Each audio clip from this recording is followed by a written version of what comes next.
According to Forbes, last time they published their rich list, Tesla owner Elon Musk is the richest person in the world, with a fortune estimated at around $180 billion. That's a number that's quite hard to wrap your head around.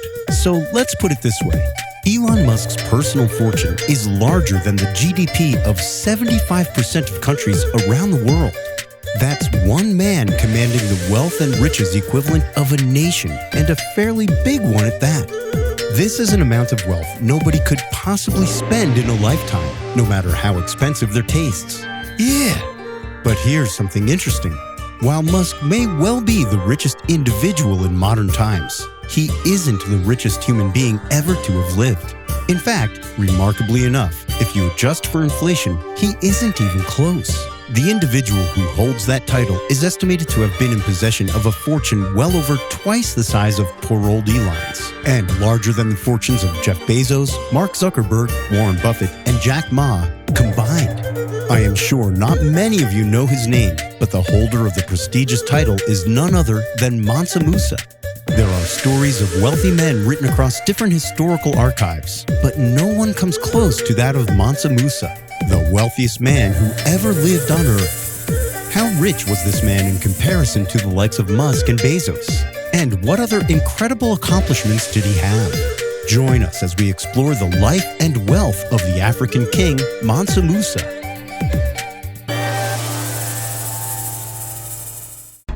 Mansa's historical background. Mansa Musa, mainly known as Musa I of Mali, was the Mansa, meaning emperor, of the West African Empire of Mali from the year 1307. He left a realm that was notable for riches. He built the great Timbuktu Mosque, which still stands today. But what makes his wealth more remarkable in the Middle East and Europe was the extravagance of his pilgrimage to Mecca in 1324. The time of his death remains uncertain, as some historians document 1332 and others 1337. The pilgrimage to Mecca. Recorded in history as the grandson of Sundiata, the founder of his dynasty, Mansa Musa came to the throne in 1307. In the 17th year of his leadership, Mansa Musa set out on his famous pilgrimage to Mecca. Interestingly, it was this particular pilgrimage that got the entire world to notice the overwhelming wealth of Mali. Starting the journey from the capital of the Mali Empire, Niani, on the upper Niger River to Walata, which is present-day Walata, Mauritania, then through Tuat, a present-day city in Algeria, and then making his way to Cairo, Mansa Musa was accompanied by an impressive caravan which consisted of 60,000 men, including a personal retinue of 12,000 enslaved persons who were all beautifully dressed in brocade and Persian silk. The emperor rode on horseback, and in the procession, about 500 enslaved persons were ahead of him, each one of them carrying a staff that was adorned with gold. Such brilliance! In addition to this, Mansa Musa had a baggage train of 80 camels, with each one carrying nothing less than 300 pounds of gold. The generosity of the emperor and his piety, coupled with the fine clothes as well as the exemplary life of his followers, did not fail to leave a favorable impression on those they met on the way. The Cairo that Mansa Musa visited was headed by one of the greatest of the Mamluk sultans, Al-Malik al-Nasir. The meeting between the two rulers would have resulted in a serious diplomatic incident because Mansa Musa was so engrossed in his religious observances that he was only able to pay a formal visit to the sultan after much pleading. The historian Al-Umari, who visited Cairo 12 years after the emperor's visit, discovered the inhabitants of the city with a population estimated at 1 million, still singing the praises of Mansa Musa years after his visit. The emperor was extravagant in his spending, such that he flooded the Cairo market with enormous gold, so much that the value of gold declined in the market, and the market did not fully recover for some 12 years after. Many rulers in the West African states had embarked on pilgrimages to Mecca before the time Mansa Musa did. However, the effect of his extravagantly flamboyant journey was to both put Mali on the limelight, advertise Mansa Musa well beyond the shores of Africa, and to spur an interest among the Muslim nations of North Africa.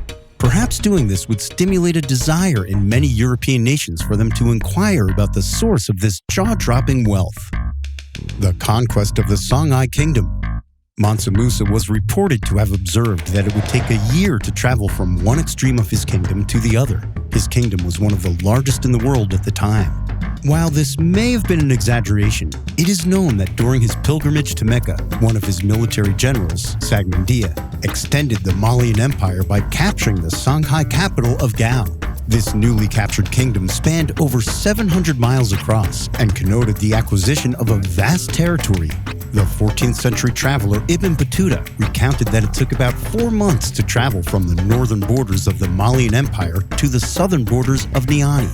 The emperor was so thrilled with the acquisition that he had to delay his return to Niani and visit Gao instead to receive the submission of the Songhai king personally, and also take the 2 sons of the king as hostages.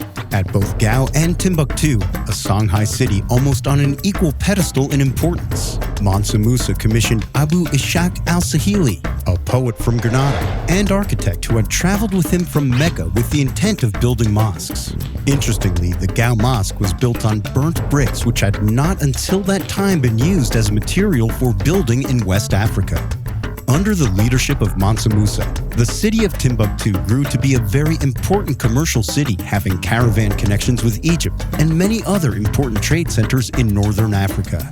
In consonance with the encouragement of trade and commerce, learning and the arts received the patronage of the king. Scholars came from all around the world who mainly had an interest in history, Quranic theology, and law, were to make the Mosque of Sankore in Timbuktu a teaching center and also lay the foundations of the University of Sankore. The university had over 25,000 students and millions of books. That's bigger than the Library of Alexandria had at the height of its fame. Mansa Musa, after all of these, died somewhere between 1332 and 1337. He intended to abdicate the throne and eventually live in Mecca, but death came knocking before the mission was accomplished. The richest man to ever live on Earth. The richest man in the entire world, to the surprise of many, existed in medieval times. His name is Mansa Musa. History holds that his empire occupies a vast territory that spread from Nigeria to the coastal lands of Senegal. According to the estimations from Celebrity Net Worth magazine, Mansa Musa's wealth was overwhelming and even higher if adjusted to meet up with present-day inflation. His wealth was because he could have as much gold as he would ever want. In summary, his wealth is estimated to be far above $400 billion. If we are to make a little comparison between his wealth and the wealth of present-day billionaires, he surpasses them all. He built hundreds of mosques, and the news of him spread across the Mediterranean borders. A professor of history from the University of Michigan recounts with Money magazine at the time that Mansa Musa was the richest man anyone on earth had ever seen. The legacy. As you may well know, one of the pillars of Islam is zakat, which is the giving alms to charitable causes. Mansa Musa deeply believed in this and took large amounts of gold with him to give away to the poor along his journey to Mecca. Mansa took so much gold with him that he crashed the price of gold across most of North Africa and the Western Arabian Peninsula, including in major gold trading cities like Cairo, Medina, and Mecca itself, which then led to a decade-long recession. I guess sometimes giving away gold doesn't help people. Mansa Musa was a revolutionary of his time, and with loads of gold and a mission, Mansa also ended slavery in his empire and strived for equality amongst all the subjects of his kingdom. In addition to giving away his riches, he also wanted to spread his beliefs far and wide, and he did so with a bang. Every Friday during his pilgrimage, he had a mosque built. No matter where he was, they built a mosque like clockwork. Talk about dedication! But, as with all things, there's a catch. Some historians suspect that his generosity might have been more of a PR stunt to show off his wealth and intimidate his enemies. If that was his plan, it definitely worked, as his fame spread across the world and put his empire on the map. In fact, he attracted some of the greatest thinkers and artists of his time, bringing them back to his kingdom to help build mosques and madrasas. With a net worth of around $400 billion, he could have done anything he pleased. As a beacon of hope, he chose to use his wealth for the influence of charity and growth as a society.